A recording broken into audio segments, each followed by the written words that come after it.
Hello সবাইকে। সবাই কেমন আছো? আশা করি সবাই ভালো আছো। আমিও ভালো আছি।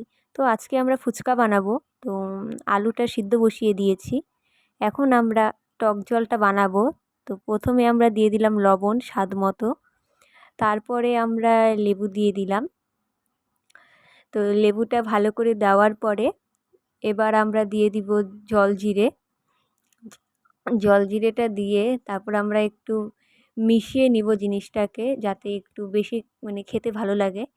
তো তারপরে এখন আমরা ফুচকাটা ভেজে নিচ্ছি গরম তেলে। তোমরা দেখতেই পাচ্ছ যে ফুচকাটা ভাজছে, কত সুন্দর ফুলছে ফুচকাটা আস্তে আস্তে। খেতেও খুব ভালো হয়েছিল ফুচকাটা।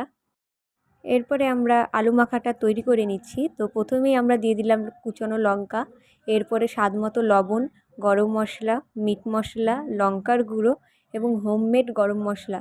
তো এবার সবগুলোকে মাখি। সো গাইস, তোমরা তখন দেখতেই পাচ্ছো।